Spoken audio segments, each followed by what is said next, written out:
Biden has faced heavy criticism from Republicans over the withdrawal that led to the Taliban quickly regaining power and left 13 U.S. service members dead. House Foreign Affairs Committee Chairman Michael McCaul, sitting down with CBS's Face the Nation Sunday. They left these 13 servicemen and women hanging out to dry, 170 Afghans killed, 45 service members and Afghans injured as a result of the, I'd say, moral negligence. The House GOP sharing an advance copy of the report exclusively with CBS. According to CBS, the report accuses Biden and his administration of ignoring repeated warnings from military officials, national security advisors, and U.S. allies about the risks of withdrawing forces down to zero. This past week, McCaul sent a subpoena to Secretary of State Antony Blinken to testify. A spokesperson for Blinken accusing GOP leadership of acting in bad faith. The Washington Post reporting the committee's probe is expanding. They want to also hear from 3 senior military officers who were in Kabul supervising the withdrawal. As Republicans turn this withdrawal mess into political ammo, Kamala Harris's role under scrutiny. Here's what Harris told CNN's Dana Bash in 2021, after the decision to leave Afghanistan was made, but before the chaos unfolded. He just made a really big decision. Afghanistan. Yes. Were you the last person in the room? Yeah, there's nothing up on this screen here. And you feel comfortable? I do. On Sunday, Dana Bash pressing Secretary Pete Buttigieg on how this will impact Harris in the election. How does Kamala Harris address that since There we go, we're good. She was vice president? What's clear is that this America's longest war needed to be brought to an end. The topic could come up when Kamala Harris and Donald Trump face each other on the debate stage in Philadelphia this Tuesday. In Washington, I'm Kayla Gaskins. All right. Welcome behind Enemy Lines. How's it going? So welcome again. Hopefully you guys saw that YouTube video. We're having technical issues, so hopefully that came out. Sorry about being very late here, but we have a great guest. We're really honored to have a Gold Star father, Mark Schmitz. His son Jared, unfortunately, was killed in action in Afghanistan at the airport. I think all of us are pretty much familiar with that story. So we wanted to have a chance for his father to come on and talk about his son, some of the things happening, and about the nonprofit he's trying to raise money for veterans, and especially being that Paul is a vet from Iraq, Jason, our tech guy, and his wife, Jennifer. I'm the only one. It's not. So 3 Army folks and me. Southside Italian guy. So we're really honored. He's ready to come on, right? Yeah, he's in the chat. Let's see. Can you hear us? Because so he's driving right now. So we're just going to have audio, right? So can you hear us? I can hear you. Hey, Mark, how you doing? Good. I'm actually not driving at the moment. My daughter's got her horseback riding lesson. So I'm just standing out here watching her. Yeah, okay. We're a little bit washy. You must be out in the country a bit, huh? Yeah, I am. Where are you from, See if I Mark? can move around. St. Louis. I live in Wentzville, Missouri. I'm just out about 30 minutes west of there right now. So I'm an Army veteran myself, and that day, that was a day for veterans that really that hit a chord. Obviously not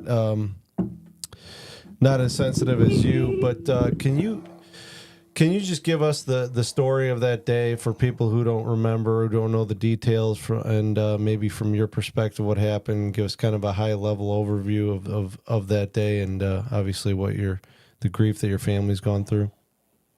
You're referring to Abbey 26? Yep. Okay.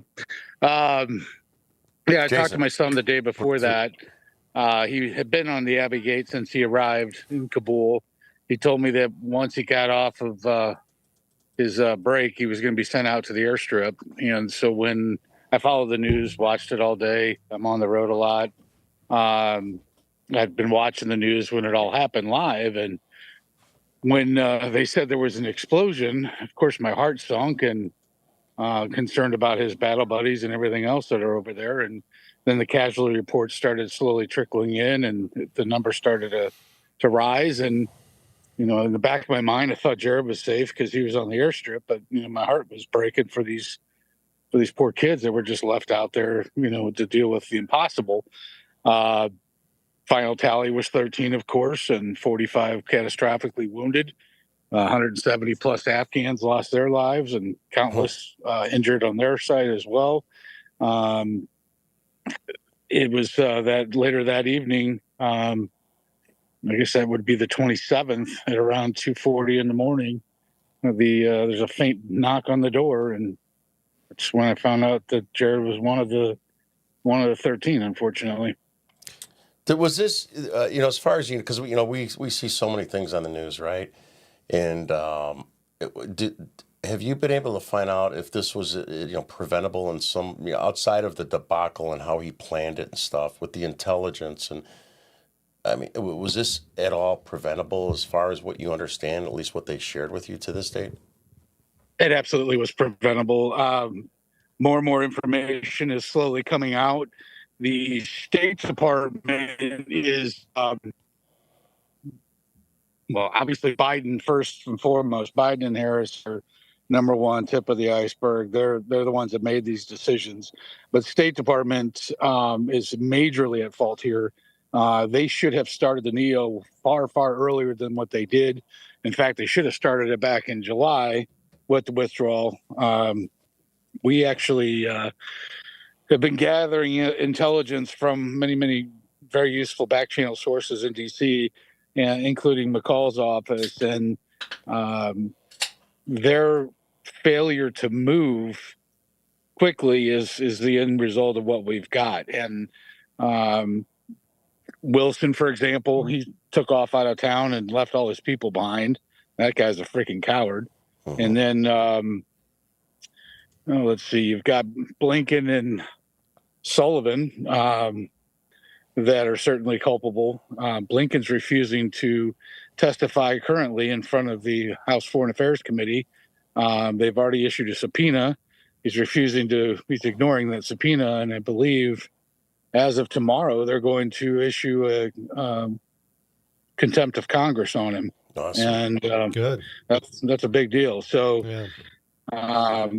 he's got a lot of answering to do. The problem that I always have with these 5-minute meetings, or you have 5 minutes to talk and it's on to the next House member, is they don't accomplish anything because these guys are masters at the stall tactics. It's all for TV.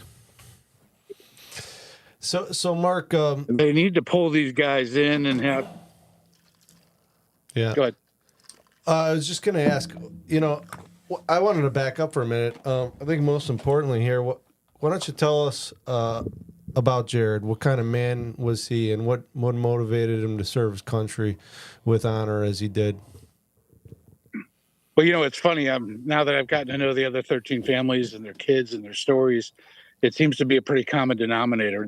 All these kids, including Jared, just loved people as a whole. They rarely had an enemy. They loved everybody. Didn't matter what your background was. They cared about people.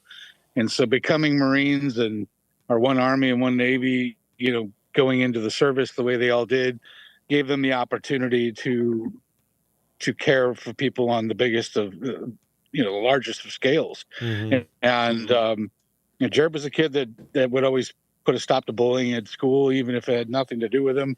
If he saw somebody who couldn't defend themselves, he would step in. He was a typical teenage boy, loved the ladies. But he was just a charismatic kid. I mean, he always laughed, had an infectious laugh, and just constantly smiling. Loved his sisters and brothers, and I was very excited to see him growing up, becoming the man he was becoming, and he would have made a hell of a father himself one day. But obviously, that's not going to happen. Did he always want to serve, or was that something that came about with what was going on in the world? Is it just a natural progression because he liked to serve other people and stick up for the little guy? Or it all started in third grade. Of all, you take it with a grain of salt when your kid tells you what he wants to be when he's in right. third grade. But it definitely continued on into high school and his freshman year. That was a big change year for all the kids when they hit that level. But Yeah, he was dead serious about doing it. In fact, he would always insist that we drove him up to the Marine training office right up the road from us, so he could actually train on the weekends. Every Saturday, he would go up there and train with the guys that were getting ready to go off to Pendleton, and he wasn't even signed up yet, and they allowed him to do it, which was great. And actually, they let him lead one of the training camps one of those days. So he was laser focused on making sure that he knew exactly what it was going to take to get through the crucible, get through all the training. And he did. He made it all the way through and graduated, and he was ecstatic. And then COVID hit, and just like everybody else across the country, they run mask mandates, and he's having to train and ruck with a mask on, which made it way worse than it already was. So. How long was he deployed before he went to Afghanistan? Wasn't long. I want to say maybe 3 months. He was over in Jordan. Yeah. And he got to train with the DM over there, the designated marksman. I kept trying to tell him he needed to be a sniper. He was in one hell of a shot, but he always joked and said it was too much math. Yeah, he was over there training and with his battle buddies, and then they got the call up to go to Kuwait, and immediately from there right into Afghanistan. I'm sure you still stay in touch with some of the guys he was serving with, right? Imagine some of the. Yeah, not a lot of them. These guys, a lot of them are still in. Many did get out, but the ones that are still in, most of them got sent off on other deployments immediately after getting back, and it's kind of a delicate situation. You don't want to push these guys too hard. And we've been digging for answers so hard, and it's so difficult to not try to get those answers out of the kids that were there. And I certainly don't want to push on them. They've been through enough. But what about the other families, Mark? I'm sure you've developed a bit of a camaraderie with them going through all this, trying to get answers, right? Yeah. So shortly after all this happened, and we've gotten a chance to meet each other, we started, we call it the Abbey Gate Coalition, and there's about 8 of us out of the 13 that are part of this and have been since the beginning. And we're the core group that's been fighting to get accountability and answers. And so with the strength and numbers that we have, we're able to have some great back channels into DC, and that we normally wouldn't have.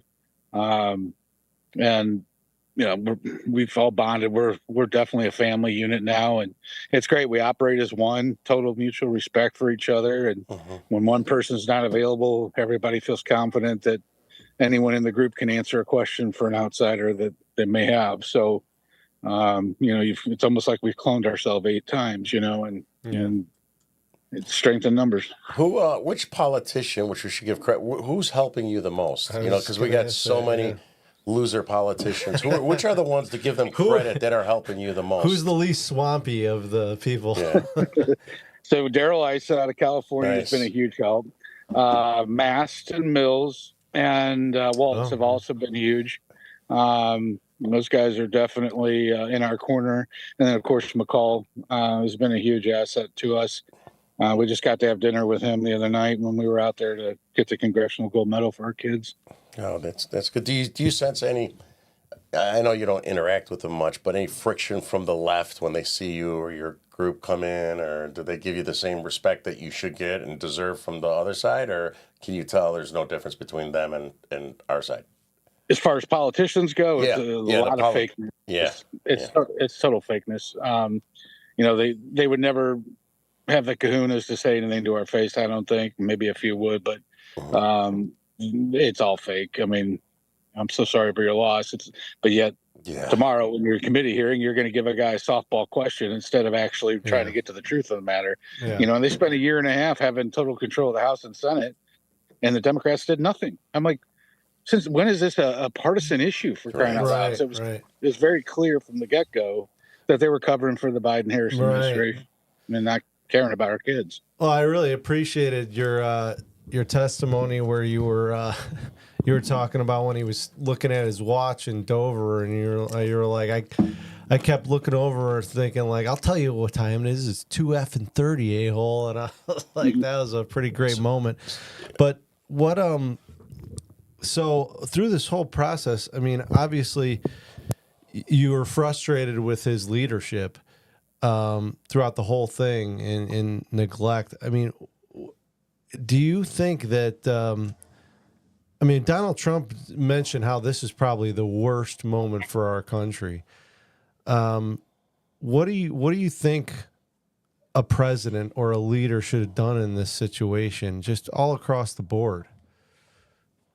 Well, let's not forget that Trump wanted to get out too, right? And I think most Americans would agree it's just time to hang it up. 20 years is long enough. Right. We lost enough guys, enough injuries, enough PTSD now in a lot of these guys, and it wasn't going anywhere. It was just time to go. The problem is he had the Doha Agreement had conditions that had to be met in order for everything to work the way it was set up to work and designed to work.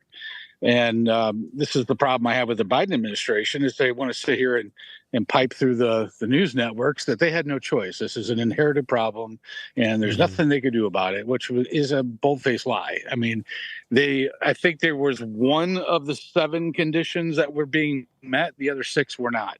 So Taliban was way out of line with following the agreement. And right then and there, that should have been enough for Biden to say, well, deal's off, you know. And then on top of that, when you switch administrations, that deal was made with Trump. So Biden could have come in and said, pardon me, Biden could have come in and said, you know, well, that wasn't a deal I had with you, so we're going to start over.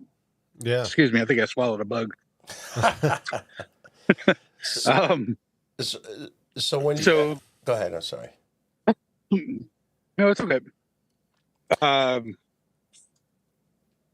Lost my train of thought now. Well, so do you think that's a little suspicious that that okay, they claim that it was an inherited problem.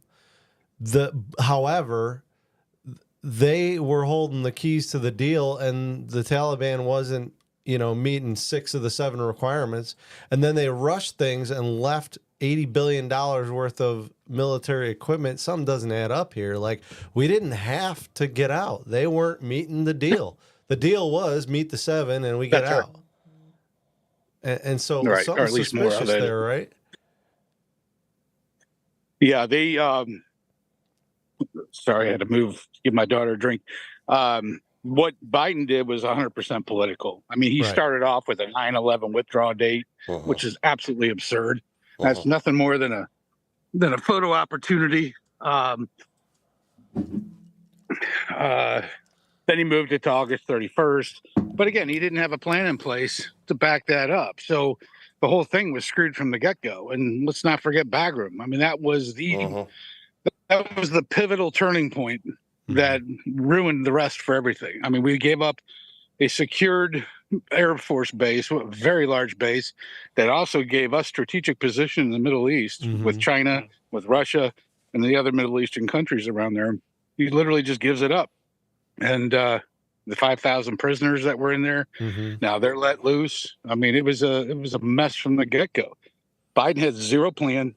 He simply thought he could just do this and get the political glory by saying he's the one who ended the war, you know, and that's all this was.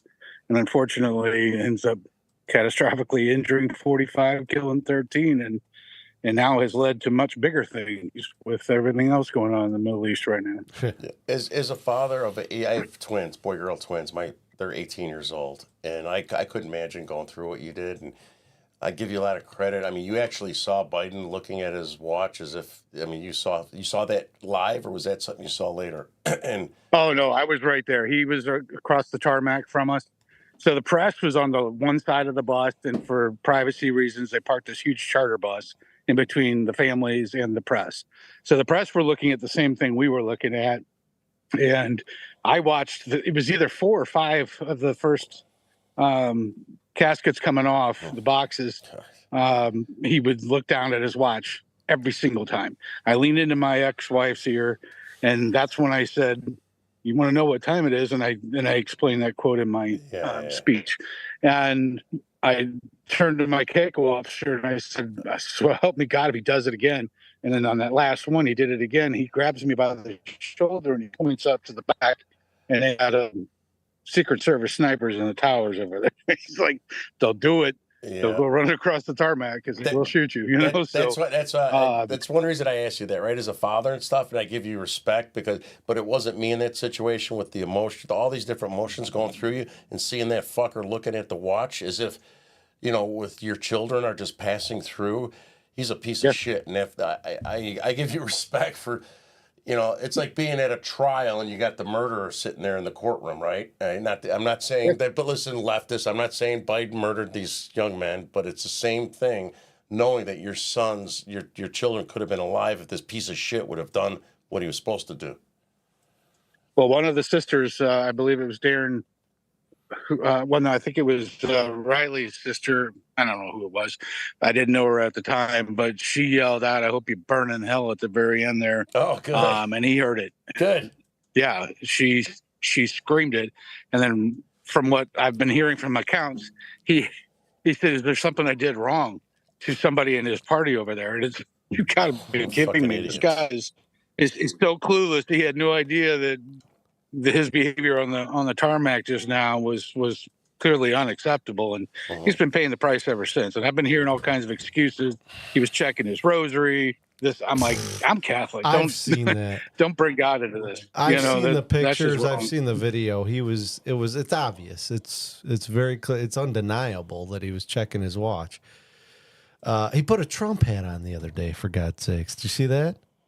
Yeah. It's like, I did. Like, you know, and now, you know, we got somebody that nobody voted for in the primary. So why don't you tell us about your organization that you're running, for the soldiers? Because is your daughter standing with you now? Because if she does, we'll wrap this up. Or no, she's still on the horse somewhere back there. I thought you said you had to give her a drink. I thought she was a short girl. I thought that's what you said. I'm like, oh, she must be young girl. Right, I was telling her me because she's up on the horse. Okay, but, all right.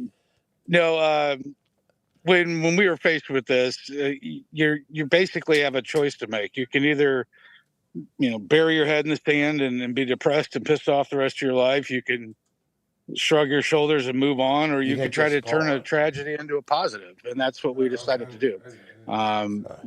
So with the Freedom 13, our 10,000-foot mission is one camp in every single state. These will be recreational retreat camps for veterans and their families to use, just like an Airbnb, but for free. They'll be on at least 100 acres of land, so great opportunities for hunting, fishing, side-by-side trail riding, horseback riding, hiking. That's awesome. And then there'll be 13 houses on each of these camps just to represent the 13 we lost that day. That's the only reason we were using that number. But the first camp will be dedicated to all 13 of the kids that were lost in Kabul, and that'll be here in Missouri. We're under contract on 177 acres in a town called Bourbon. Nice. Yeah, and it's not too far from where I live, and it's not too far from the major airport here. But we're going to replicate this 49 more times beyond that. Uh-huh. Wow. Who's helping you? Open.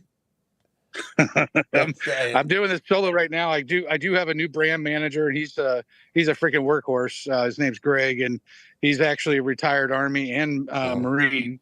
The guy just doesn't know when to quit. Wow. And now he's he's working for free for me as a volunteer, and he is incredible. But is guys like General Flynn or any big names? Have you spoke to them ever? Do you know them? Have you been connected? I had some Zoom meetings with General Flynn. He's not part of our efforts yet. It took the IRS a year and a half to give us our determination letter, probably because of my mouth. I don't know, but oh my God, what the hell? Yeah, so that really slowed down. It started super strong right out of the gate, and then slowed down a bit because we had to wait for that 501c3 to come through, and that came through a year and a half after we applied. So that that never helps, but we've raised almost $1 million now, and wow. I'm starting to meet a lot of who's and a lot of philanthropists, and I think things, especially once this first camp goes up and people can actually see it, visit it, touch it, feel it, smell it, kind of deal. I think it's really going to start to take shape, and hopefully be easier and easier as we go. And people keep asking me, what state are you going to next? And be honest, until I start having some major backers and corporate sponsorships and things like that, I'll go to a state that's going to donate land that seems like it's a good piece of property for us to work with, and then we'll start there, and do the second camp and so on and so forth. We'll help you we'll do something here in Illinois and reach out to the folks that we know in Illinois and some of the top politicians, the Republicans, obviously, and there's places where we held an event for Mike Lindell here. We held another event for Tom Homan, and we could help out with that with a lot of ex-military guys and senior people and stuff and figure something out. Awesome. I can't say it'll build you a whole camp or anything, but it'll help give you visibility and some money. Sounds like a good cause, though. Yeah. Yeah. Well, I mean, I think we've estimated these camps, depending on how much help we get from the local community, like Home Depots and different construction sites, et cetera. They're going to probably run $2 to $4 million per camp by the time we purchase land, and that's why we're looking for land donated first, because it just saves so much on how much we actually have to fundraise for. Right. And then, of course, there's operational costs. Yeah. So my wife's an insurance agent, so I've got that in the bag. Oh, there you go. That's always a good ally to have. Maybe we could get some cheap Venezuelans to help you do the construction. We got plenty of those here. It's funny. The most frequently the people that approach me the most to help are other veterans, and it drives me nuts. I'm like, I appreciate it, don't get me wrong, but this is for them. The people of this country need to be the ones stepping up and helping, swinging the hammers and raising the money, and this is for the veterans. The veterans should not be having to do this themselves. So I do appreciate everything they're doing, of course, but they definitely need to, the public, I need to have step up a bit more and help out. Yeah, for sure. Well, we need to educate the public on why they should be contributing to the veterans and not some other causes, if you know what I mean. So if you have a closing statement, and then tell people where they could donate, we would, that'd be great. Let them know where they could donate and help contribute towards you. And any closing statement. I know you're in D.C. this week. Anything interesting happen about that? And we'll let you go watch your daughter. So in D.C., we were up there on Monday and Tuesday. Tuesday, they actually had a ceremony for awarding all 13 of the kids with the Congressional Gold Medal, which takes an act of Congress to get. And it's only been awarded, as of 2023, it had only been awarded 183 times in our nation's history. And that was a huge honor for our kids to receive. And the likes of George Washington, Ronald Reagan, Pope John Paul II, Charles Lindbergh, Muhammad Ali did not. Martin Luther King did. You don't have to be military to receive it. It can be given to a civilian, but it's just for extraordinary acts of valor and heroism. There's a lot of different categories that you can fall into to get awarded this, but that was a huge, huge honor. And it was actually one day that all the families could actually stand there with a smile on their face and be happy for a change, which was a great feeling. And it took a bipartisan effort to make that happen. So we're appreciative of that. Our website, if people want to support, is www.thefreedom13.org. You have to put thefreedom13.org. Use the word the, otherwise you go to an anti-human trafficking website, which is not us. We try to make it simple for people, especially with the economy being in the toilet the way it is. We've got a $13 a month campaign going on right now where you sign up one time and $13 a month will come out of your account until you tell us not to. So you don't have to continually donate every month. It'll just automatically happen, just like what Tunnels to Towers does. It's a great model, and it's so affordable, and you could do less than that if you need to. There's an other button there that you can select more than that if you want to. But I've had one guy gives me $5 every month religiously, and it has been for 3 years, and it's $5, but hey, that's how we built up to almost $1 million in donations, is by awesome. nickel and dime in this thing. So, All we need is probably about a 1,500 or so, $13 a month donors to keep one camp operational on a monthly basis. So obviously, your $13 may be small, but it goes a long way when you add it to the army of people that are behind the cause. Mm-hmm. That's awesome.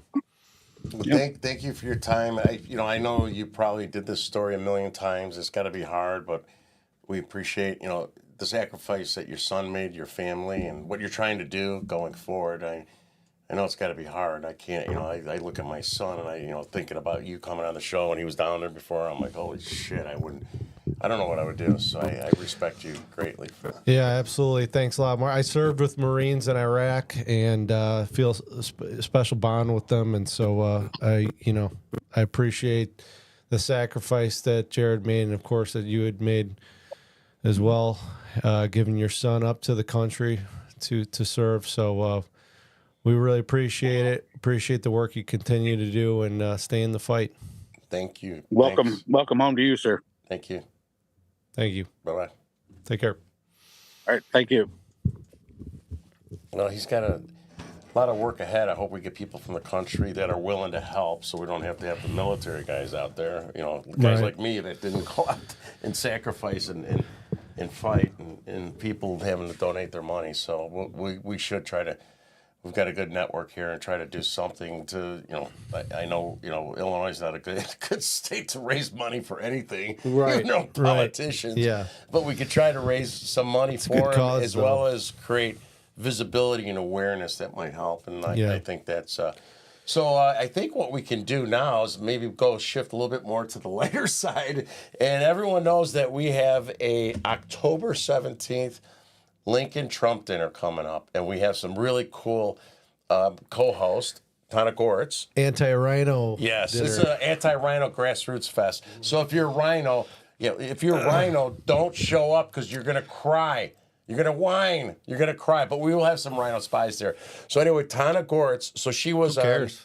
Gertz. I got Gert. Oh, no, sorry. So she was on The Apprentice. She did so well on The Apprentice. She took second, I think. But Trump really liked her. Runner up, And she's very dynamic. We had she's her Italian. on. Yeah, she was great. She was great. She's probably our favorite interview. Yeah, and she's fun. She's a motivational speaker. She was a special advisor for Trump. Because she did so well on the show, he brought her in. She was also on, what was that other show? She was on Fear Factor, too. Fear Factor, yeah. So she's going to be super, super fun. And she's going to a lot of energy. Liven us up. She's going to speak as well. And then our keynote speaker is a Republican. Unlike the DGTRO that's having a Democrat, only in DGTRO they're going to have a Democrat speak. I just want to point out that, you pointed out the Democrat part, but we're a grassroots thing, right? Yeah. We're just doing this while we're grassroots and they're supposedly the establishment with all they're grassroots. With all the Jack Novak's grassroots, John Curran, they're all grassroots. But they're the ones with the political power, the money, the influence, right? All that stuff. Yet in less than a year, we've had we've held a fundraiser for My Pillows, Mike Lindell, right? We sold out, smash hit at 115 Bourbon Street. We held a fundraiser for the former border chief of this country, Tom Homan, and his organization, Border 911, raised money there. And now we're gonna be 1 degree away from President Donald J. Trump with Tana Goritz, who's a special advisor to President Trump.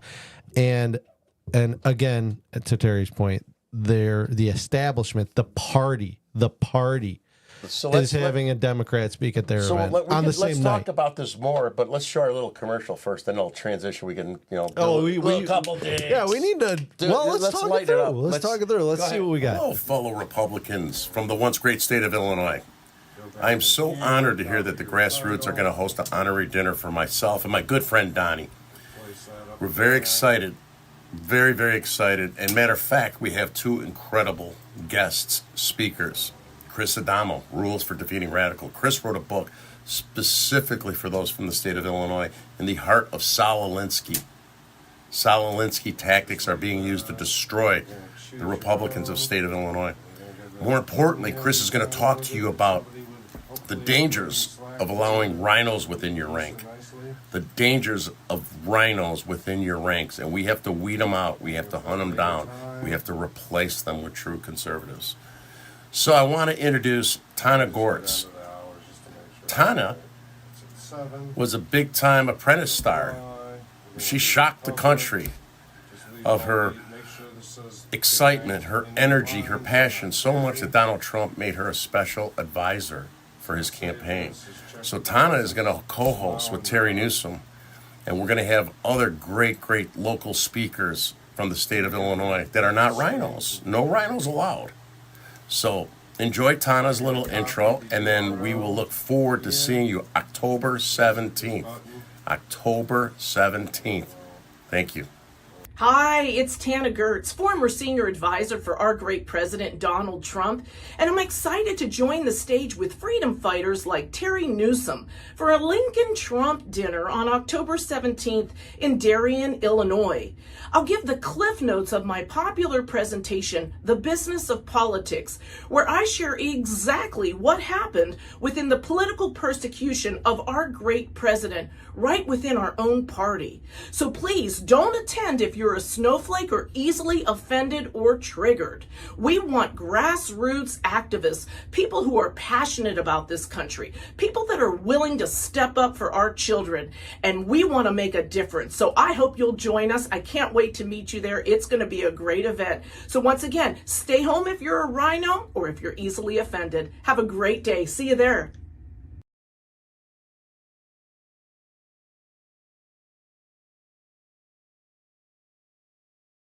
Right. We're going to do another one with Chris Adamo, right? So Tana was going on vacation and stuff, so she did that. We just did this to the last minute before we jumped on here. And we were so lucky that we pulled Abe out of his coffin. He looks great. Yeah, he does. He looks does young look for great. his age.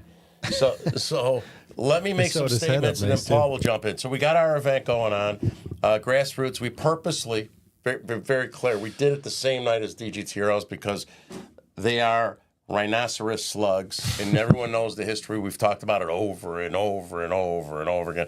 You got to keep in mind, right? We're trying to build the state of Illinois so we can fight against the radical leftists. We don't have any room, any need for people that want to take money from corrupt labor unions, corrupt teachers unions. Vote for Amendment 1. Will refuse to denounce pornography, right? They don't help us at the school board level. They don't help our school board candidates. They can't raise money. To what Paul said before the commercial, the establishment is supposed to bring to this marriage of grassroots. They're supposed to bring money and power, money and power to the marriage. To our side of the marriage, we bring people and passion. Right? They have no money, and they tell us. The new chairman tells us we don't have money, and they have zero power.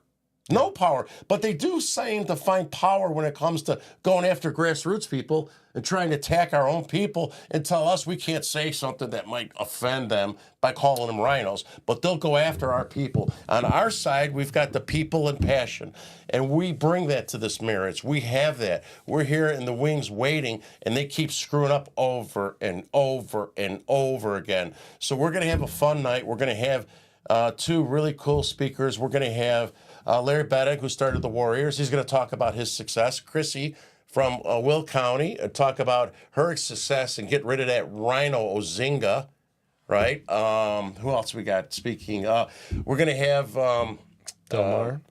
Aaron Delmar, who he's co-chair of the GOP, Illinois GOP. He's fun, and he is to the point. He's aggressive. He's cocky like me.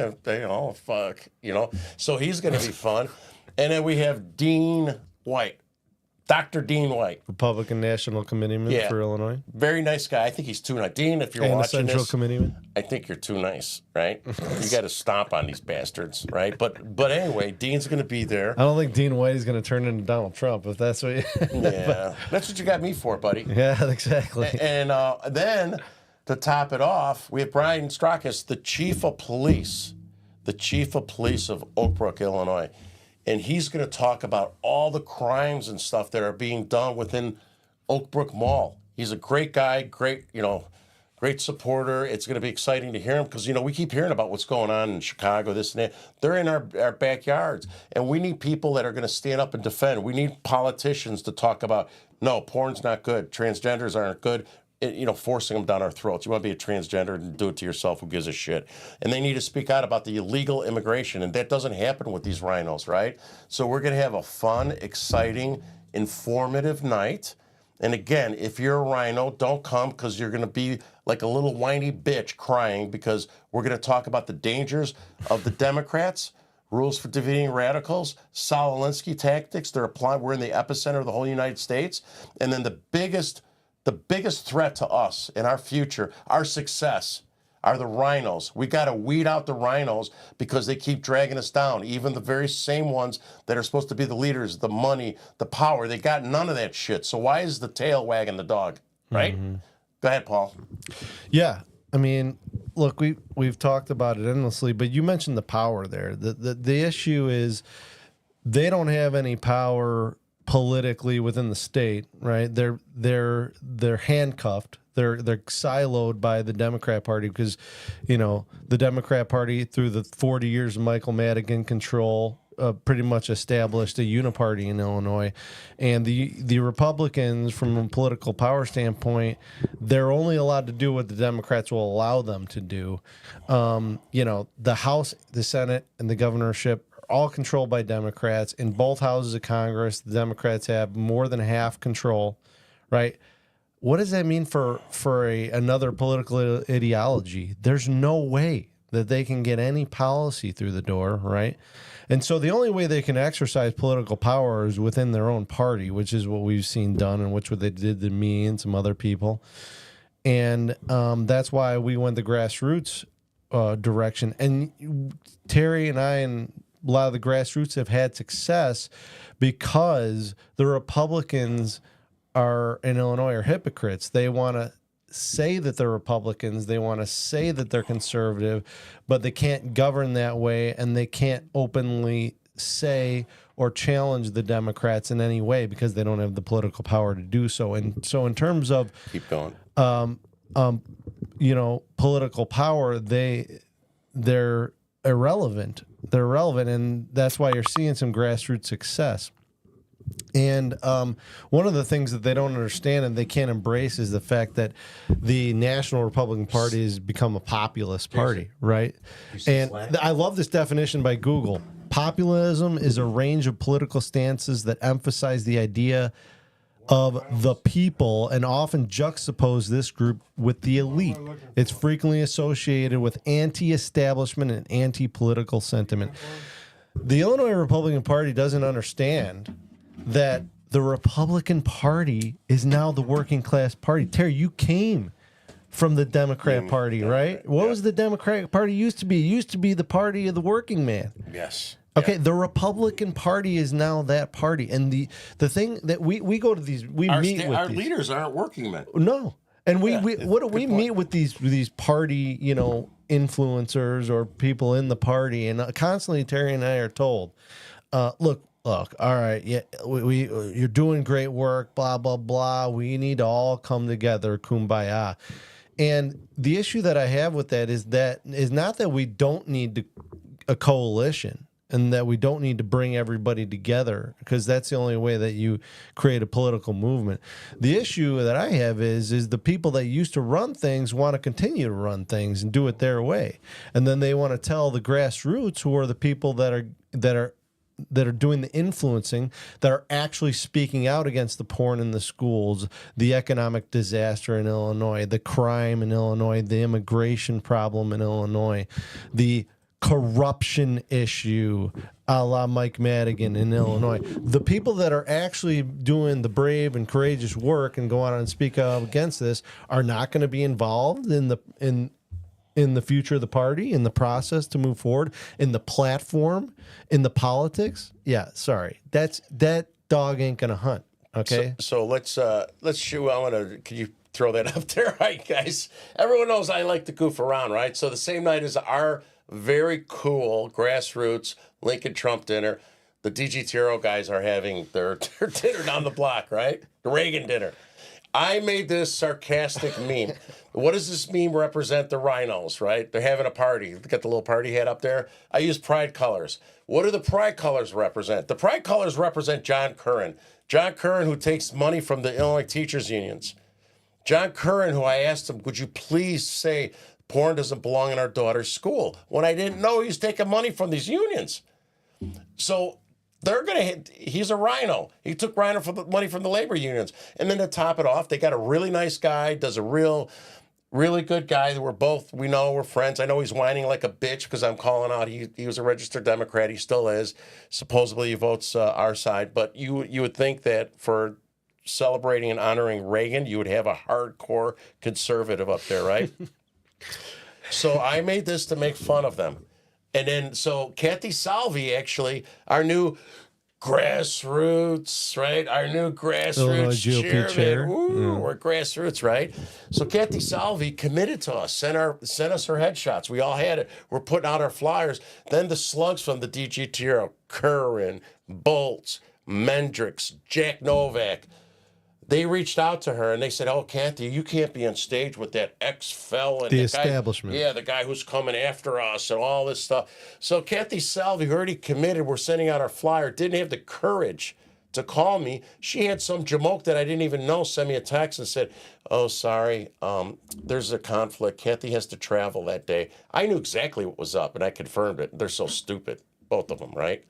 So sure enough, Kathy Salvi blew us off because she said she had to go and introduce the Democrat at the DGTRO event. And our event starts at 6. We're going to have her ready at 6:30. And then I find out she's introducing this guy at 5 o'clock. 5 o'clock. So instead of calling me, because she's a grassroots person who told me, Terry, I need you by my side. Oh, I need you. I need you by my side. She doesn't do that. She has this jamoke text me. And she should have picked up the phone like a leader and said, hey, Terry, I got an issue. I'm supposed to be here at this time. What could we do to work it out and stuff? No, she followed the direction of the establishment scumbags that were fighting. And then you know what the woman tried to do?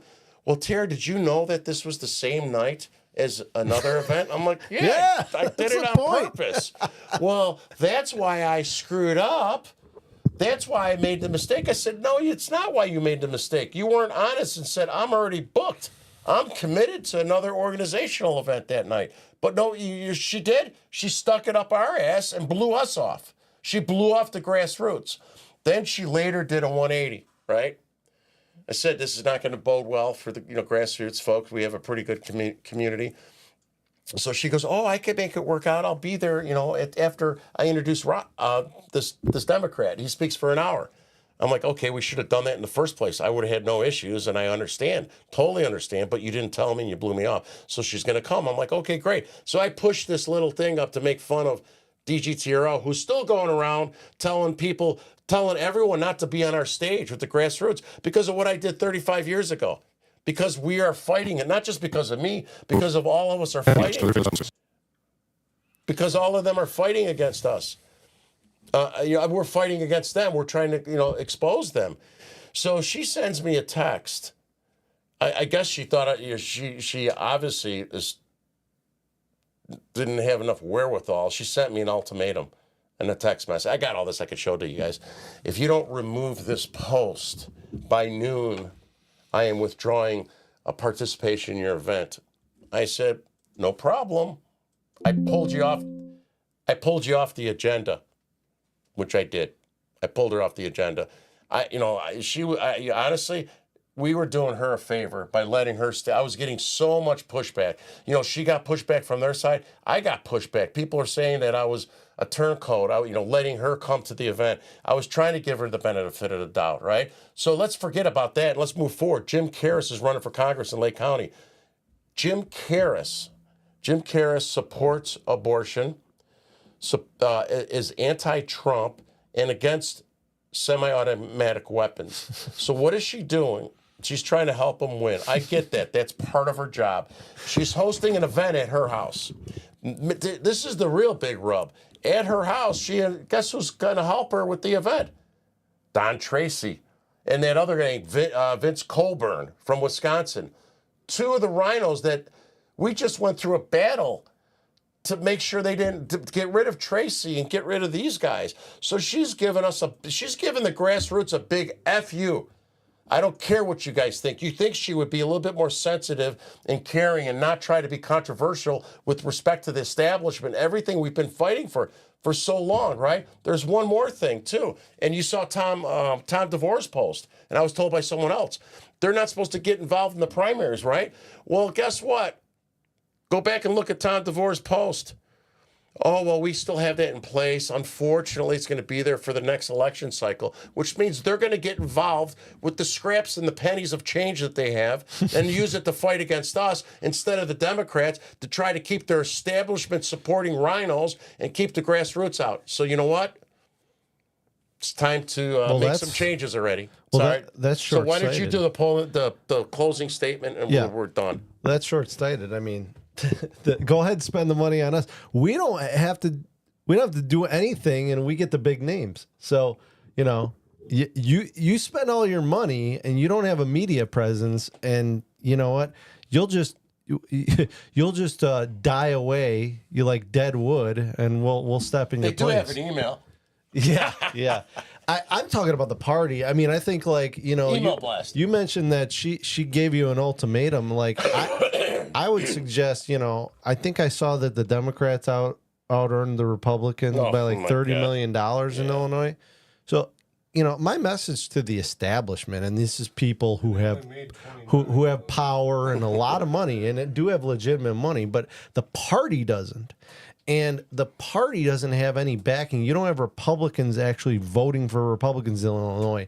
And that's an indication that is because they're not actually Republican in terms of policy or in terms of conservative ideology. So it's not the party. It's not the people that have changed. It's the party that won't change. I just said it's a working class party now. Here's the thing. Why do the Democrats win? Because they've got passion, organizational skills, money, motivation, structure.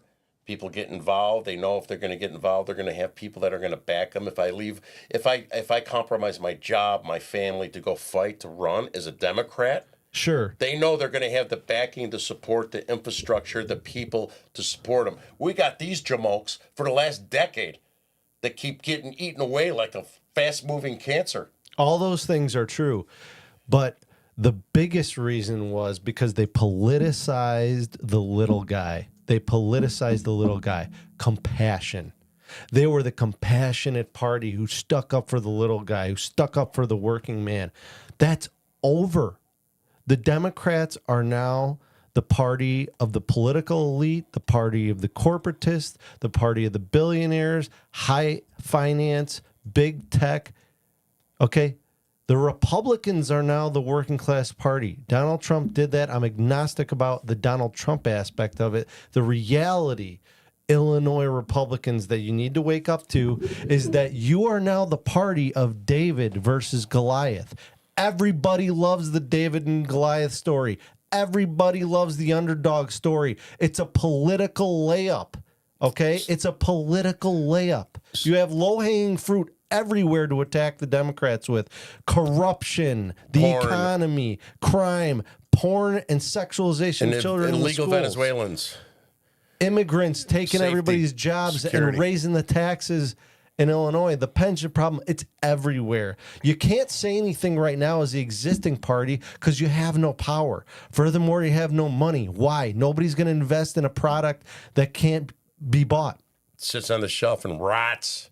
So I got one last thing I want to say. So all those rich people, though, real quick, Terry, all those rich people that are telling us, like, oh, we need to get together. Like, have a party. Nobody's going to listen to you. No. Because you want to talk about a bottom-up strategy. Well, you need somebody out there leading the charge and selling the new product. And I don't care, if you've been involved forever. I'm sick of people telling me that we need to do things the old way. There is no old way, okay? There is no old way. There's a uniparty, and that's because the Republicans can't stand for anything because they have no political power. So that's my 2 cents. Yeah, I forgot 2 things, right? I got a bad, look at these knots on my head and stuff. And remember what I did. I'd rather not. Remember what I did in the 80s too. Ask Medrick, So yeah. So there's 2 things that I wanted to say. The left. I'm sorry, the establishment, the left, same thing. Same thing. And so for instance, we keep talking about going after Senator Kern. Hopefully we'll find someone good to run against him. But, when we talk about it and they try to protect him, right, of all the egregious things he's done, well, I'm told by senior GOP folks, well, hey, Terry, a bad Republican is better than a Democrat.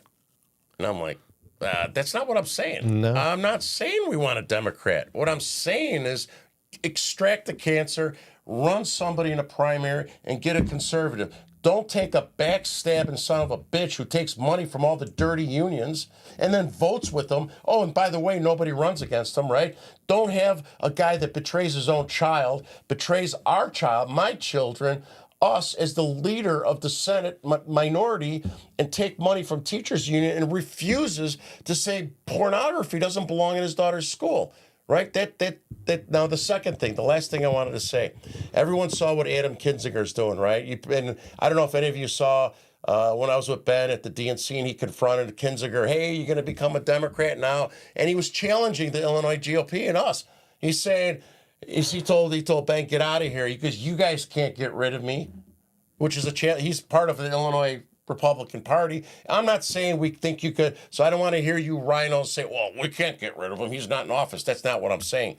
But you could denounce him, right? He said, you can't get rid of me. Oh, no, they can't do that. They won't. The party left me. I didn't leave the party. He's supporting Kamala Harris, Waltz, that's factually Marxist, correct. right? So there's I'm not going to say their names, but I know the rhinos who watch this, there's 2 huge, one mega donor and mega donor's friend, right? And it was their idea. They wanted Kathy Salvi to actually censure and or denounce Adam Kinzinger. You know what she was told? They're not giving any. Just so you guys know, these 2 big donors, I know many of you know, they're giving nothing to the Illinois GOP. They're done. They're fed up. This person was told by Kathy Salvi, oh, we don't want to fuel the fire. We don't want to give him a platform for him to talk in the media. And this person said, well, didn't you see him at the DNC talking? He's on CNN regularly. And so we wanted them to denounce him, and it would motivate and excite our base. People would say, finally, we got someone representing us, and simply saying, listen, buddy, we didn't leave you. You left us. You're supporting Marxists. You're a disgrace. I don't care if you were in the military. Hitler was in the military, right? It's not a disgrace to call out somebody that was in the military if they're a danger to our country. Absolutely. A Marxist, right? That doesn't mean that he's blanketed for the rest of his life to be protected. Otherwise, Germany would do that with Hitler. Tammy Duckworth was in the military. Yeah. You think I believe in the values that she believes in? Yeah. So, and as a matter of fact, Kathy Sullivan lost to her too. So I just wanted to make that statement, and we have to fight back. Enough of this bullshit and trying to do this huggy-duggy, lovey bullshit, man. We got to get someone with balls. So that's all we got to say. Just to your quick point, that a bad Republican is better than a Democrat, I would disagree. I'd say it's the other way around. I'd say a bad Republican is worse than a Democrat, and the reason for that is we live in a Jeffersonian republic. If you have a bad Republican, that means he's not representative of his constituents. Okay, but he claims to be. So, I mean, that's two-faced. That's a snake oil salesman. So, I mean, at least a Democrat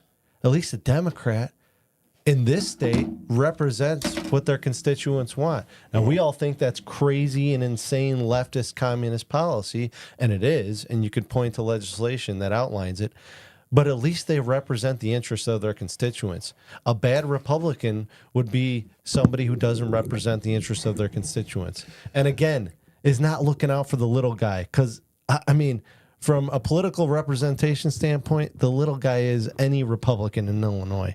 So the only way that we're going to stop is when the rhinos get out of the way and let somebody else drive. Yeah.